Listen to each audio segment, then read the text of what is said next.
अरविंद जी नमस्कार। नमस्कार। धन्यवाद हमसे बात करने का। Thank you. इलेक्शंस जो हैं करीब करीब ख़त्म ही हो चुके हैं, सिर्फ 2 फेज़ बचे हुए हैं। और आपको सुप्रीम कोर्ट से रिहाई मिली है कैंपेन करने के लिए। तो क्या आपके आने से क्या असर पड़ा है ग्राउंड में आपकी पार्टी के लिए और दूसरी पार्टियों को? देखिए, एक तो इन्होंने जो गिरफ्तार किया मुझे चुनाव डिक्लेयर होने के बाद, उसका बहुत इनको बैकलैश हुआ। इन्होंने सोचा था कि मेरे जाने से हमारे कैंपेन पे असर पड़ेगा, हमारी पार्टी बिखर जाएगी, एमएलए टूट जाएंगे, सरकार गिर जाएगी। इसका बिल्कुल ही उल्टा असर हुआ। हमारे पार्टी के लेवल पे पार्टी और ज़्यादा संगठित हो गई। हमारी लीडरशिप और ज़्यादा एक फैमिली की तरह हो गई। हमारे कार्यकर्ता ने जोश आ गया कि हमारा नेता अंदर है, तो हमें और डबल मेहनत से काम करना है। और जनता में बहुत ज़बरदस्त गुस्सा हुआ कि यार शरीफ सा आदमी है, इसको भी पकड़ के इन्होंने जेल में डाल दिया। तो अब जो हर जगह वर्ड सुन रहे हैं कि तानाशाही तानाशाही तानाशाही, और लोग कह रहे हैं तानाशाही के खिलाफ हमें वोट देना है, तो वो एक सेंटिमेंट बहुत ज़बरदस्त है। फिर उन्होंने उम्मीद नहीं की थी कि मैं बाहर भी आ जाऊंगा बीच में। ऊपर वाले का चमत्कार हुआ, मैं बाहर भी आ गया। इससे और ज़्यादा लोगों के अंदर एनर्जी आई है। लोगों की आंखों में पानी है। जब मैं जाता हूँ कैंपेन करने के लिए, उनकी आंखें नम मिलती हैं मुझे देख के। तो इस सब का इन्हें बहुत ज़बरदस्त नुकसान हुआ है। तो दिल्ली की बात कर लेते हैं। 7 सीट हैं।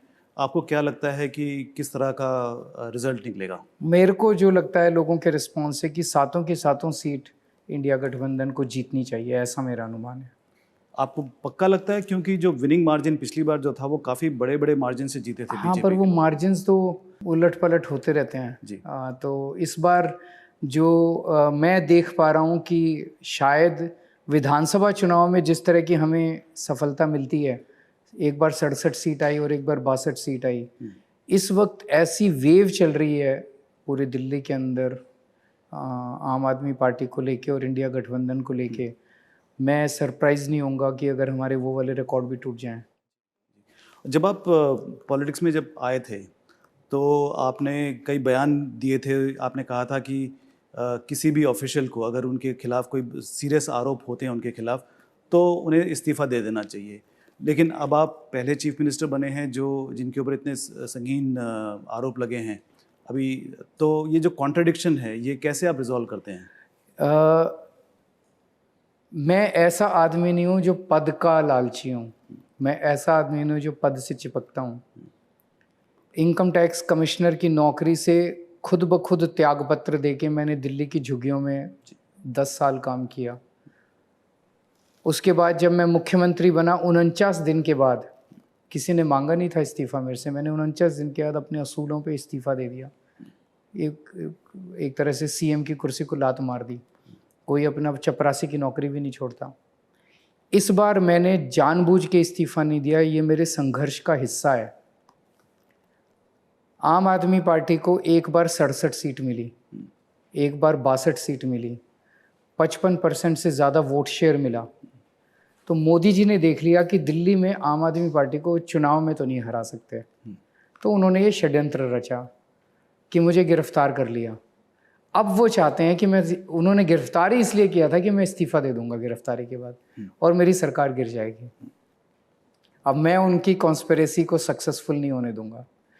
अगर मैं इस्तीफ़ा दे देता हूँ, ये पूरा का पूरा केस फर्जी केस है। अगर मैंने एक नया पैसा कमाया होता और मैं भ्रष्टाचार के आरोप में अंदर जाता, मैं अंदर से ही बहुत कमज़ोर होता गिरफ्तारी के बाद, और हो सकता है मैं बीजेपी में ही चला जाता। बीजेपी में चला जाता तो मेरे सारे खून माफ़ हो जाते। अगर मैंने कुछ गड़बड़ की होती, मैंने कुछ गलत काम किया ही नहीं है, ज़बरदस्ती मेरे को जेल में डाल रखा है। 2 मिनट में इस पे लूँगा कि इन्होंने जो पूरा शराब घोटाला किया बना रखा है, जिसमें सत्येंद्र जैन को भी अंदर कर दिया, मनीष सिसोदिया को भी अंदर कर दिया, संजय सिंह को भी अंदर कर दिया, मेरे को भी अंदर कर दिया, अब कह रहे हैं सतीश को भी अंदर करेंगे। मतलब नौटंकी मचा रखी है इन्होंने।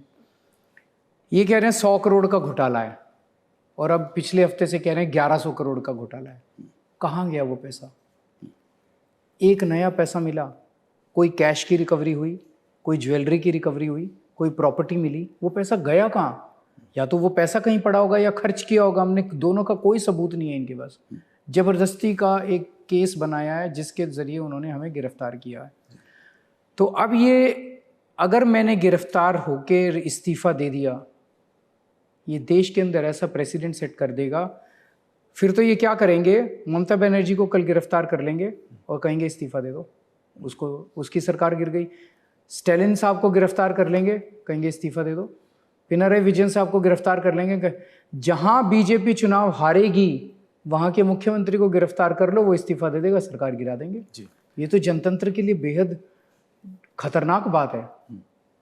आप इस्तीफा नहीं देंगे, लेकिन फिर भी आपके सामने एक बहुत बड़ा पहाड़ है। एलजी वीके सक्सेना जी ने कहा है कि मैं जेल से सरकार नहीं चलने दूंगा, तो इस पे आपकी प्रतिक्रिया? एक्चुअली वो जो मर्जी कहें, लेकिन कानून और संविधान तो अपनी जगह है ना। सरकारें तो कानून और संविधान से चलेंगी।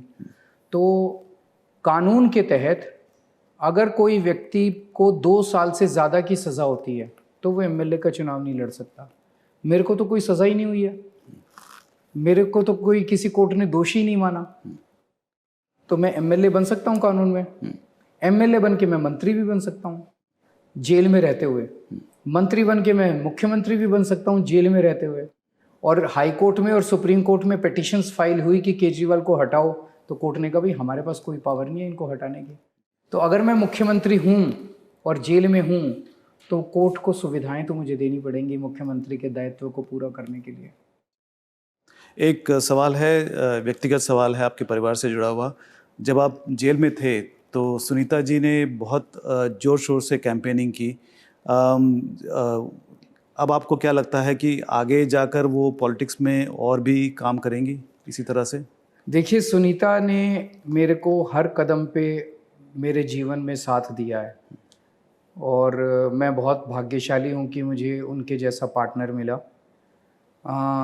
मेरे जैसा सन की आदमी, उसको बर्दाश्त करना आसान काम नहीं है। मुझे याद है मैं सन 2000 में छुट्टी लेके और फिर बाद में मैंने इनकम टैक्स कमिश्नर की नौकरी से इस्तीफ़ा दे दिया और दिल्ली की झुग्गियों में जाके मैं काम करने लगा। उस टाइम कोई दूर दूर तक नहीं सोच सकता था मुख्यमंत्री बनूंगा, पार्टी बनाऊंगा, चुनाव लड़ूंगा। बस पागलपन था। दिल्ली की झुग्गियों में 10 साल मैंने काम किया। उस वक्त भी उन्होंने साथ दिया।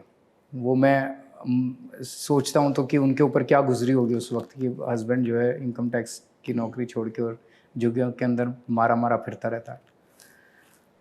अब जब ये समय आया जब मुझे गिरफ्तार किया गया तो उन्होंने एक तरह से मेरे और दिल्ली की जनता के बीच में ब्रिज का काम किया। तो मैं उनको बताता था, वो यहाँ बाहर आके संदेश दे देती थी, बाहर क्या चल रहा है आके मुझे बताती थी। तो एक टेम्पोरेरी वो था। उनको उनका कोई इंटरेस्ट नहीं है एक्टिव पॉलिटिक्स में पार्टिसिपेट करने का। तो भविष्य में वो कोई चुनाव वगैरह लड़ेंगी ऐसा नहीं नजर। लेकिन जून 2 के बाद जब आप वापस आपको तिहाड़ जाना पड़ेगा तब वो फिर भी आपकी संभालेंगी आपकी? मैं समझता हूँ हम कोर्ट में जाएंगे और कोर्ट में जाके मुख्यमंत्री का दायित्व पूरा करने के लिए मुझे फैसिलिटीज़ दी जाएं, इसका हम कोर्ट से गुहार करेंगे। ठीक है। एक और थोड़ा सा पर्सनल सवाल है।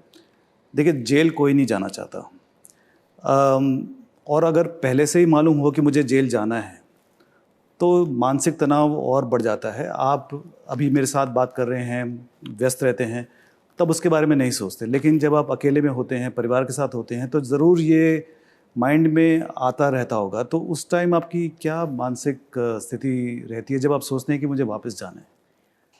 जब मैं जेल में था तब का मैं आपको बताता हूँ। इन्होंने जेल में मुझे इमोशनली और साइकोलॉजिकली तोड़ने की पूरी कोशिश की। तरह तरह से इन्होंने ह्यूमिलेट किया, इन्होंने आइसोलेट किया। ह्यूमिलेट कैसे किया? जैसे एक तो 15 दिन तक इन्होंने मेरी दवाइयाँ बंद कर दी, इंसुलिन नहीं दिया। मैं शुगर का मरीज हूँ और 10 साल से मैं इंसुलिन ले रहा हूँ। तो मेरी शुगर 300 350 पहुँच गई। मैं गिड़गिड़ाता रहा इनके सामने कि मुझे शुगर दे दो, मेरा लीवर किडनी ख़राब हो जाएंगे, लेकिन इन्होंने नहीं दिए। फिर बाहर जब बहुत शोर शराबा हुआ तब इन्होंने शुरू किया। जेल मैनुअल में लिखा है कि अगर कैदी का बिहेवियर ठीक है, जो कि मेरा था, तो मुलाकात जो है वो रूम के अंदर 1 to 1 फेस टू फेस मुलाकात करवाई जा सकती है। तो भगवंत मान साहब मेरे से मिलने के लिए आए। उनके सरकार ने, पंजाब सरकार ने यहाँ लिखा भाई सीएम पंजाब आ रहे हैं, सीएम दिल्ली से मिलने के लिए, इनको rule number so and so में कमरे में मुलाकात करा दें। उन्होंने नहीं कराई।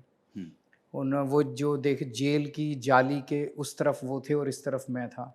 जबकि अभी तक जितने पॉलिटिशियंस जेल गए हैं तिहाड़ में, सबकी मुलाकातें कमरे में करवाई गई 1 to 1, केवल मेरे को नहीं करवाया। तो क्या था, इंसल्ट करने के लिए, ह्यूमिलेट करने के लिए। मेरी वाइफ आती थी, हमको भी जेल के इस तरफ मुलाकात कराते थे।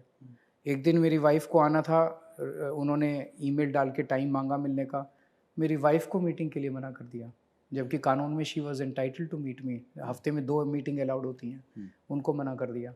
फिर सुबह सुबह संजय सिंह ने जब प्रेस कॉन्फ्रेंस की तो उधर से फ़ोन आया कि अच्छा आ जाओ। उधर मेरे चेम्बर में, मेरे सेल में जहाँ पे मेरे को गिरफ्तार किया, तो 2 सीसीटीवी कैमरे लगे हुए थे।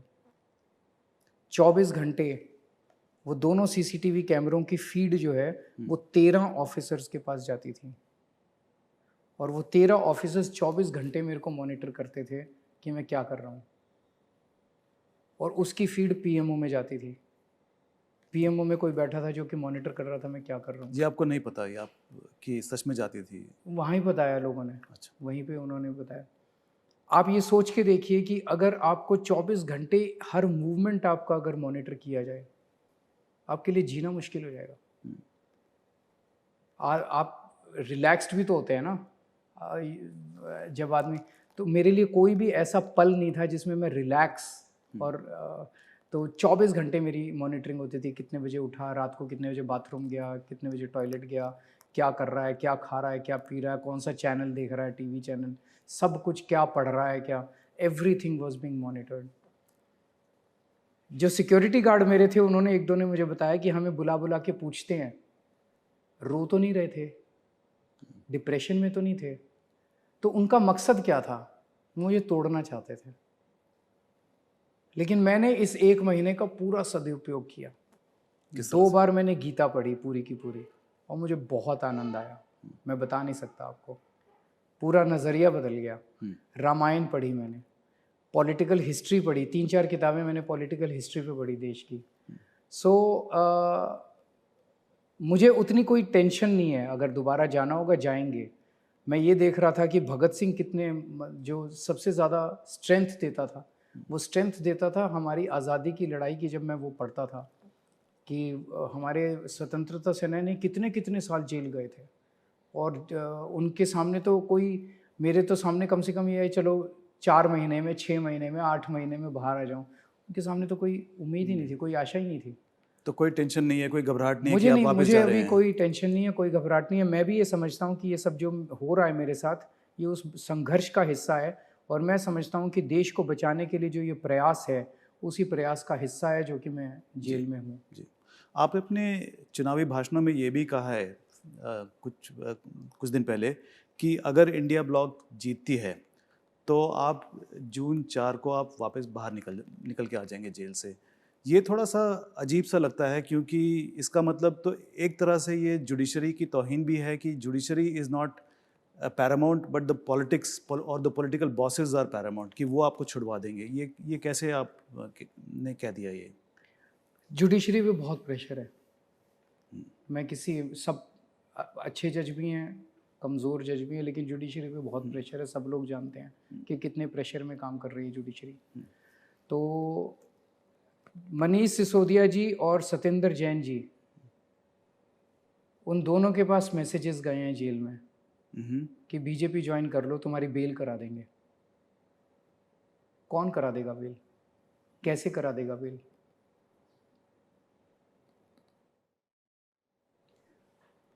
तो आपका कहने का मतलब है कि अगर इंडिया ब्लॉक की सरकार आती है तो वो भी प्रेशर डालेंगे नहीं, जुडिशरी हम पे? कोई प्रेशर नहीं डालेंगे। मेरा कहने का मतलब है कि अगर उनके ऊपर से प्रेशर उठ जाएगा तो न्याय होना चालू हो जाएगा। जी, एक ये भी बात है कि इंडिया ब्लॉक ने कोई पीएम फेस प्रोजेक्ट नहीं किया, और ये जो इलेक्शन जो है ये एक तरह से प्रेसिडेंशियल इलेक्शन फॉर्म में लड़ा जा रहा है। मोदी जी उनका फेस हैं।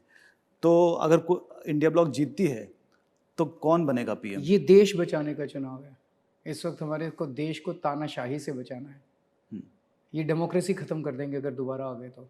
चुनाव नहीं होंगे, और चुनाव होंगे भी तो ये जैसे रशिया में क्या किया, पुतिन साहब ने सारे विपक्ष को या तो जेल में डाल दिया या मरवा दिया, और फिर चुनाव कराए। 87% वोट मिल गए। बांग्लादेश में शेख हसीना ने सारे विपक्ष को जेल में डाल दिया, जीत गई। पाकिस्तान में उन्होंने इमरान खान को जेल में डाल दिया, उसकी पार्टी छीन ली, उसका सिंबल छीन लिया, जीत गए। ये भी यही करेंगे। आम आदमी पार्टी को जेल में डाल देंगे, ममता बनर्जी को जेल में डाल देंगे, कोई नहीं बचने वाला। लिखवा लो मेरे से, अगर ये जीत गए तो सारे जेल में होंगे।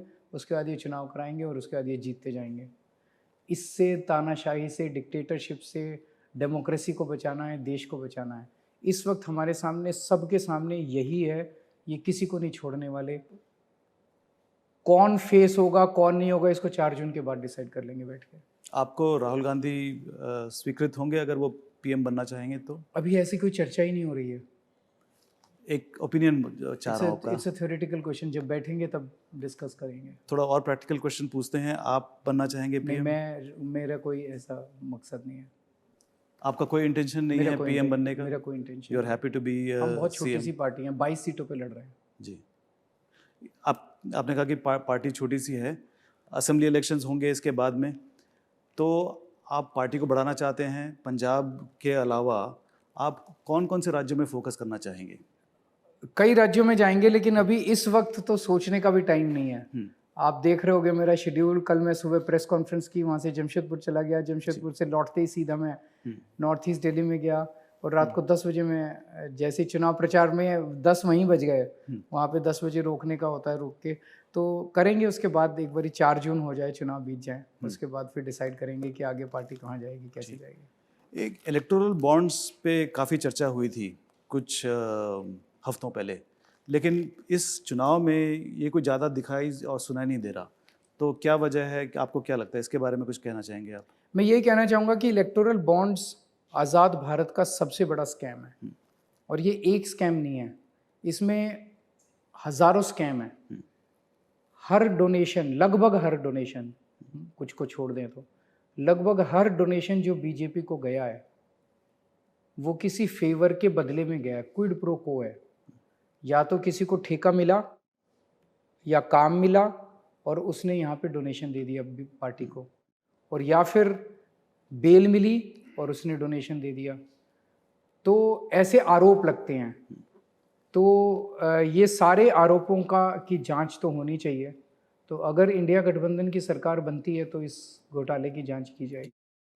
अच्छा, हाल ही में पीएम मोदी जी ने अपने एक रैली में कहा था कि, ये पॉइंट आउट किया था कि जब आप आम आदमी पार्टी जब बनी थी तो उसका जो फाउंडेशन था वो it was attack on the corruption of Congress, the all the scams in the Congress. और अब आप उनके साथ, कांग्रेस के साथ आपने गठबंधन किया है दिल्ली में, तो ये, और वो मोदी जी कह रहे थे कि ये it is the two corrupt parties are being cover for each other. वो how do you justify that? Modi ji corruption की बात ना ही करें तो अच्छा है, उनके मुंह से अच्छी नहीं लगती है। देश के सारे भ्रष्टाचारियों को उन्होंने अपनी पार्टी में शामिल कर लिया, और अब वो दूसरों को करप्ट बोल रहे हैं। सिर्फ इतना ही आपका जवाब? और क्या जवाब दूं उनका? नहीं, आपको क्यों लगता नहीं है कि आप कांग्रेस के साथ हैं? इस वक्त देश को बचाने के लिए जो भी करने की जरूरत है हम करेंगे। ईडी ने आपके अलावा और आपके साथियों के अलावा आपकी पार्टी को भी एक्यूज बना दिया है। Now to me it seems like an existential crisis कि मान लीजिए कि आपकी पार्टी भी आरोपी बन जाती है और उसमें केस लगता है और अकाउंट्स फ्रीज हो जाते हैं, तो पार्टी का तो बचना बहुत मुश्किल हो जाएगा इससे। तो यही तो करना चाहते हैं मोदी जी। शुरुआत हमसे हुई है, अभी देखना सारी पार्टियों को एक्यूज्ड बनाएंगे कहीं ना कहीं, सबके अकाउंट फ्री। कांग्रेस का अकाउंट फ्रीज हो गया, अब हमारे अकाउंट फ्रीज करने वाले हैं। तो फर्स्ट नंबर की पार्टी देश में बीजेपी है, सेकंड नंबर की कांग्रेस है, उसका अकाउंट फ्रीज कर दिया। थर्ड नंबर की आप है, उसका अकाउंट फ्रीज कर दिया। अब धीरे धीरे सबका नंबर आएगा। नहीं तो आप फिर सर्वाइव कैसे करेंगे? आप how will you keep the party? आपको, मेरे को, सबको मिलके देश बचाना है ना। पार्टी इंपॉर्टेंट नहीं है, देश बचाना है ना, तो सबको मिलके लड़ाई लड़नी पड़ेगी इसके खिलाफ। पिछले दिनों आपके ही एमपी स्वाति मालीवाल ने आरोप लगाए, आपके खिलाफ भी लगाए थे, वो उसका पता नहीं क्या हुआ, लेकिन आपके जो पीए हैं उनके ऊपर लगाए। तो वो हुआ क्या उस दिन? किसी को कुछ पता नहीं है, बहुत सारे different versions are coming out. Can you elaborate a little bit? अब मामला कोर्ट में चला गया है, पुलिस उसकी जांच कर रही है।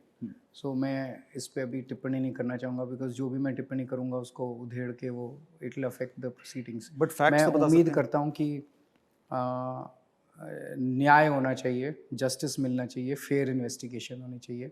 एक इधर इनका पक्ष है, एक उनका पक्ष है, दोनों पक्ष को पुलिस अच्छे से जांच करके और फिर उस पर न्याय होना चाहिए। राघव चड्ढा जी आपके बहुत ही वेल नोन एमपी हैं। वो पर्सनल रीज़न से इंग्लैंड में थे, अपनी इलाज करवा रहे थे, चिकित्सा करवा रहे थे, लेकिन उन्होंने वो बिल्कुल मिसिंग है पूरे कैंपेन में। आ गए थे वहाँ पे साउथ दिल्ली में, कल से। भाषण दिया उन्होंने। ठीक है। और आपके जो दूसरे जो एमपीज़ हैं, जैसे हरभजन सिंह हो गए, उन्होंने भी कोई आपके सपोर्ट में कुछ नहीं कहा है अभी तक। ऑपोजिशन में भी नहीं कहा है, लेकिन सपोर्ट में भी नहीं कहा है। तो इससे चिंता आपको मेरे को लगती क्या है? चिंता है, मतलब ये आपके मुद्दे एमपी हैं। ये मुद्दे ही नहीं है। बीजेपी के पास ये चुनाव जीतने के लिए कोई मुद्दा नहीं बचा कि मतलब ये मुद्दे हैं, इस पे चुनाव जीतना चाहते हैं वो नहीं, मैं लोग। पूछ रहा हूँ ये। मैं बताता हूँ, जनता पता है क्यों नाराज है? जनता के घर का खर्चा नहीं चल रहा, बच्चों की फीस नहीं दी जा रही, 2 टाइम की रोटी नहीं आ पा रही, सब्जी नहीं खरीद पा रहे, दाल इतनी महंगी हुई है, दूध इतना महंगा हो गया, घर में कोई बीमार हो जाए उसका बीमारी का इलाज का खर्चा नहीं है लोगों के पास, घर में बच्चे बैठे हैं, बच्चों के पास रोजगार नहीं है। और बीजेपी कहती है राघव चड्ढा लंदन से नहीं लौटे, और हरभजन सिंह ने अभी तक स्टेटमेंट नहीं दिया, और स्वाति मालीवाल का केस हो गया। अब इसके जरिए बीजेपी, लोग इस बात से गुस्सा हैं कि हमारे को बेरोजगारी और महंगाई इतनी हो गई और प्रधानमंत्री के मुंह से एक बार नहीं निकला कि महंगाई हो गई, मैं ऐसे महंगाई दूर कर दूंगा तुम्हारी। प्रधानमंत्री के मुंह से एक बार नहीं निकला कि बेरोजगारी हो गई, बेरोजगारी दूर कर दूंगा तुम्हारी। प्रधानमंत्री किन चीजों पे चुनाव लड़ रहे हैं? बंबई जाते हैं, कहते हैं शरद पवार भटकती आत्मा है। बंबई जाते हैं, कहते हैं उद्धव ठाकरे अपने पिताजी की नकली संतान है। इस पे चुनाव लड़ेंगे? इससे लोगों का भला होगा? इससे लोगों को समाधान मिलेगा? लोग प्रधानमंत्री को देखते हैं कि हमारी समस्याओं का समाधान करेंगे, लोग तो गाली देते, प्रधानमंत्री जी तो गाली देते घूम रहे हैं लोगों को, कह रहे हैं इंडिया गठबंधन आ गया तो तुम्हारे मंगलसूत्र छीन लेगा। ये क्या है? ये मुद्दे हैं। अभी हाल ही में आपने 10 गारंटियों की बात की, उसमें फ्री एजुकेशन है, हेल्थ सर्विसेज है, और आपने कहा है कि ये अगर इंडिया ब्लॉक आती है तो ये आप 10 गारंटीज पूरी करेंगे। लेकिन इसके बारे में आपने अपने अलायंस पार्टनर्स के साथ इस पे डिस्कशन हुई मेरी है? अभी बात नहीं हुई है, लेकिन मुझे लगता है कि किसी को भी इसमें मतभेद होना नहीं चाहिए। बेसिक चीज़ें मैं कह रहा हूँ, हर गांव में एक अच्छा सरकारी स्कूल बनाएंगे, इतना शानदार बनाएंगे कि प्राइवेट से भी अच्छा होगा, जहाँ पे उस इलाके के हर बच्चे को अच्छी और फ्री शिक्षा मिलेगी। होना ही चाहिए, दिल्ली में जैसे किया है। देश में हर जगह, हर गांव में, हर मोहल्ले में एक मोहल्ला क्लिनिक खोलेंगे, और हर डिस्ट्रिक्ट में एक जिला अस्पताल बिल्कुल बहुत अच्छा शानदार होगा, जिसमें सारी सुविधा। इस देश में पैदा होने वाले हर व्यक्ति का पूरा इलाज मुफ्त किया जाएगा, सारी दवाइयाँ सब मुफ्त। होना ही चाहिए, कौन मना करेगा? इस देश में हर घर को 24 घंटे बिजली का इंतजाम करेंगे, कोई पावर कट नहीं लगेगा, और गरीबों को फ्री बिजली देंगे। होनी चाहिए, कोई मना नहीं कर सकता। चाइना ने और पाकिस्तान ने जो हमारी ज़मीनों पे कब्जा किया है, और जो मौजूदा मोदी सरकार उस पर कोई एक्शन नहीं ले रही है, उस ज़मीन को हम वापस छुड़ाएंगे। क्या स्ट्रैटेजी क्या रहेगी? आपको क्या लगता है कि चाइना ने कब्जा किया और हमारी सरकार कमज़ोर पड़ी हुई है? हमारी सरकार मानने को भी तैयार नहीं है कि कब्जा किया है, जबकि सैटेलाइट की पिक्चर्स दिखाती हैं कि कब्जा कर रहे हैं और अंदर आते जा रहे हैं। क्योंकि मौजूदा सरकार के दोस्तों का चाइना में इन्वेस्टमेंट है, उनके बिजनेस इंटरेस्ट्स हैं। अगर वो चाइना को आंख दिखाते हैं तो उनके बिजनेस इंटरेस्ट्स अफेक्ट होंगे। इसीलिए हमारी सरकार कमज़ोर पड़ी हुई है। ना हम डिप्लोमेटिक एफर्ट्स में चाइना को वो कर पा रहे हैं, क्योंकि हमें अपने दोस्तों को बचाना है, दोस्तों के बिजनेस को बचाना है, और ना हम अपनी सेना को खुला हाथ दे रहे हैं, खुली छूट दे रहे हैं कि भाई करो, वो भी नहीं कर पा रहे। चाइना पिछले 10 साल में हमारे देश के अंदर धीरे धीरे कई इलाकों के अंदर घुस गया। उसके बावजूद भी हमारा आज China is the biggest trading partner with India for the last 2 years। इसके पहले यूएस था। पिछले 2 साल में चाइना के साथ हमारा व्यापार बढ़ता जा रहा है। व्यापार को कम करने की बजाय, चाइना को आंख दिखाने की बजाय कि भाई अगर तुम ठीक नहीं करोगे तो व्यापार खत्म कर देंगे, व्यापार भी बढ़ाते जा रहे हैं, उसको इनाम दे रहे हैं। चाइना हमारी जमीन पे कब्जा करता जा रहा है और हम चाइना को इनाम दे रहे हैं कि और व्यापार लो, और व्यापार लो। ये क्या चल रहा है? ये बंद करेंगे। हमारा चाइना के साथ जो रिश्ता होगा वो सबसे प्राइम जो होगा वो सिक्योरिटी और हमारा जो इन बॉर्डर कंसर्न्स हैं उनको पहले सॉल्व करो, उसके बाद ट्रेड की बात करेंगे। इस पे एक सवाल है, आपने कहा कि सैटेलाइट पिक्चर्स दिखाता है कि चाइना अंदर आ गई, लेकिन हमको अपने सरकार में कुछ तो बिलीफ रखना चाहिए। अगर वो कैसे बिलीव करें अगर सरकार झूठ बोल रही है तो? कैसे बिलीव, अंधविश्वास करें हमारी सरकार के ऊपर? फिर तो एक ही चारा बचता है कि सरकार को वोटिंग के टाइम पे निकाल के बाहर करो और नई सरकार लेके आओ जो सच बोले, जो ईमानदारी के साथ काम करे। एक आपका पर्सनल जर्नी के ऊपर सवाल है। You started off as an activist, आपने एनजीओ चलाया, उसके पहले ब्यूरोक्रेट थे, फिर उसके बाद में राजनीति में आए, लेकिन राजनीति भी आपकी बहुत ही अलग थी, और अब आप माने जाते हैं कंज्यूमेट पॉलिटिशियन, मतलब मंझे हुए पॉलिटिशियन हैं। तो ये जो ट्रांजिशन है इसके बारे में बताइए, आप कैसे कैसे फेजेस में आपने अपने आप को बदला? जिस भी रोल में रहो बेस्ट रहो। तो अब पॉलिटिशियन है तो पॉलिटिशियन का ही रोल अदा करेंगे। आगे क्या, कितना आगे तक जाना चाहेंगे? मेरा मकसद है देश सुधारना। दिल्ली के अंदर हमने जो काम किए, आज देश की जनता हमें क्यों पसंद करती है? पंजाब में हमें क्यों जीत मिली? हमारे कामों की वजह से। दिल्ली के हमारे काम, स्कूल, अस्पताल, बिजली, पानी, सड़क, नाली, खड़ंजे, इसकी वजह से हमें सब लोग पसंद करते हैं। ये कामों की महक जो है वो पूरे देश में फैल गई है। इसीलिए हमें पंजाब में सफलता मिली, इसीलिए हमें इतना बड़ा वोट शेयर मिला गुजरात के अंदर, गोवा के अंदर, केवल हमारे कामों की वजह से। हमारे कामों से डरते हैं ये लोग। जो काम हम कर रहे हैं वो काम वो कर ही नहीं सकते, उनके बस की बात नहीं है। एक आरोप आप पे ये भी, आपकी पार्टी पे ये भी लगाया गया कि पंजाब में आपकी सरकार है, वहाँ पे खालिस्तानियों को कुछ कंट्रोल में नहीं रखा गया, और शायद कुछ वो भी है, आपकी कुछ फंडिंग है। प्रधानमंत्री जी ने पंजाब चुनाव के पहले, पंजाब का 2022 में फरवरी में चुनाव हुआ था, डेट मुझे याद नहीं है, उस चुनाव के 3 दिन पहले प्रधानमंत्री जी ने अबोहर में रैली की। उस रैली में याद है क्या बोला था? केजरीवाल देश के टुकड़े करके खालिस्तान बनाना चाहता है और खालिस्तान का प्रधानमंत्री बनना चाहता है। ये यकीन करने वाली बात है? आप बताओ। केजरीवाल देश के टुकड़े करके खालिस्तान बनाना चाहता है और खालिस्तान का प्रधानमंत्री बनना चाहता है। ये तो कोई छोटा सा बच्चा भी इस तरह की बेवकूफ़ी वाली बात नहीं करेगा। तो मतलब वो कुछ भी फेंक देते हैं, खालिस्तानी है, खालिस्तान से फंड आ रहे हैं, ये है वो है। मतलब आम आदमी पार्टी को कुचलने के लिए कुछ भी सरफिरे आरोप लगा देंगे। वही तो मैं कह रहा हूँ, शराब घोटाला ये वैसा ही है, सारे आरोप हमारे ऊपर वैसे ही हैं। झूठे आरोप लगा लगा के ये हमें जेल भेजेंगे, हमारे अकाउंट सीज करेंगे। मैं इनको कहता हूँ फांसी पे चढ़ा दो केजरीवाल को। अगर आपको फांसी पे चढ़ाने से आप सोचते हो आम आदमी पार्टी खत्म हो जाएगी, आम आदमी पार्टी अब पार्टी नहीं है, एक विचार है। एक केजरीवाल मरेगा, 100 केजरीवाल पैदा हो जाएंगे। आपके 2 बच्चे हैं, उन पे क्या बीत रही है कि जब पता है कि पापा जेल जाने वाले हैं? उनको तो वो लगता है, वो सुनीता जी तो she is a brave woman, she is strong. Brave woman. बच्चे भी ब्रेव हो रहे हैं। जी, जाने से पहले एक आखिरी सवाल, जून 4 को आपकी प्रेडिक्शन क्या है, बता दीजिए कि किस तरह के नंबर्स निकल के आएंगे? मुझे लगता है कि अब धीरे धीरे इंडिया गठबंधन 300 की ओर जा रहा है। अपने दम पे इंडिया गठबंधन को बहुमत मिलेगा और हम एक अच्छी और स्थिर सरकार देंगे। अरविंद केजरीवाल जी, बहुत बहुत धन्यवाद।